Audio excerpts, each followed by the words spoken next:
दोनों ही गाएंगे।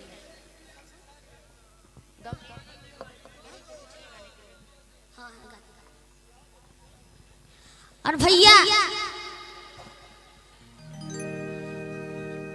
एगो हम गाना गावल चाहतनी निशा जी के ऊपर।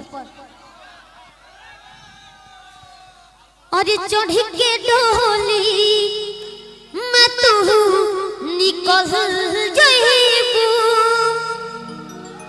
चढ़ के डोली मैं तू निकल जाइबू, पियवा के प्यार में पिघल जाइबू, पियवा के प्यार में पिघल जाइबू। अभी कुछ कहिए। अब ऐसा बातें बोल दिया, पियवा के प्यार में पिघल जाइबू। मेरा इसका लगाइएगा।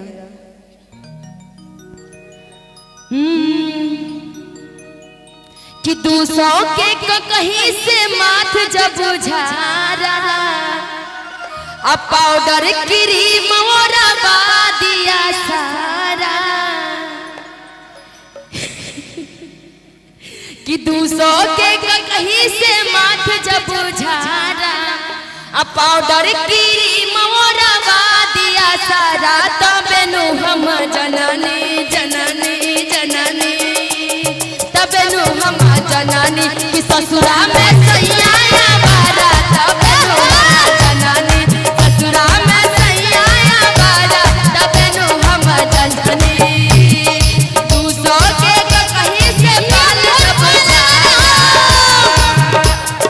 200 के कहीं से बाल जब झारा, पाउडर क्रीम और दिया सारा।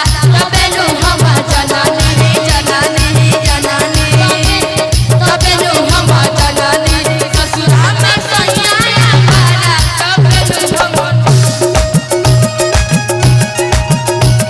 तबे नु हम जननी ससुरा में सैया बारा। तबे नु हम जननी। ओ मेरी शहर जबी तुझे मालूम नहीं, ओ मेरी शहर जबी तुझे मालूम नहीं, तू अभी तक है हंसी और मैं जवान। तुझ पे कुर्बान मेरी जान मेरी जान, तुझ पे कुर्बान मेरी जान मेरी जान। ओ मेरी शहर जबी तुझे मालूम नहीं, ओ मेरी शहर जबी तुझे मालूम नहीं, तू अभी तक है हंसी और मैं जवान। तुझ पे कुर्बान मेरी जान मेरी जान,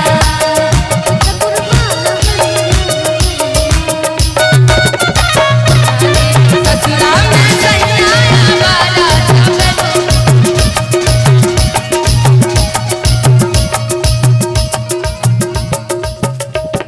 होल्ड होल्ड होल्ड आवर।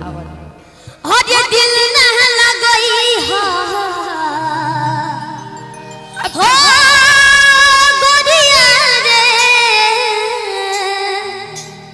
कि दिल ना लगई हा, अब फिर जानी आई हा। अरमान तया बुझा जा जा जा भूला जाई हा। आप सबके लिए बोलना है क्योंकि हम दोनों तो स्टेज पे मिल ही रहे हैं। अब अरमान दिल न लगई हो नहीं, आप लोग को पैसे भी नहीं भूल सकते। गोरिया रे, दिल न लगई हो फिर ना लगई हो, फिर जानी आई हो। अब जा जा जा जान भूला जाई हा। अब जा जा जा जान भूला जाई हा।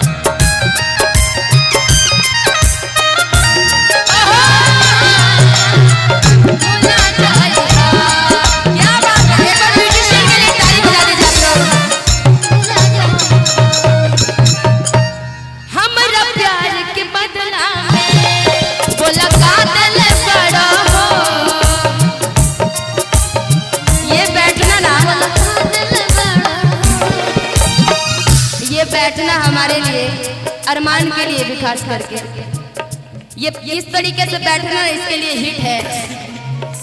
ऐसे तो हमारी जोड़ी आप लोगों ने देखा होगा, बहुत सारे के साथ में हमारा स्टेज प्रोग्राम है, लेकिन अभी नया जोड़ी हमारा और अरमान का आप लोग देख रहे हैं। ये भोजपुरी में हम लोगों ने मतलब मैंने कुछ अलग किया। ऐसे हर स्टेज पे लड़के लड़की सिंगर जरूर होते थे, मेल फीमेल, लेकिन दुगोला मुकाबला लड़कों लड़की का एक साथ गाने का मुकाबला मैंने ही किया है। ये शुरुआत, चाहे आज हर स्टेज पे मैं रहूं या ना रहूं, कोई भी लड़की हो तो हर जनता चाहता है कि कोई भी जेंट्स सिंगर है तो चाहता है कि वो लेडी सिंगर है उनको साथ में गवाया जाए।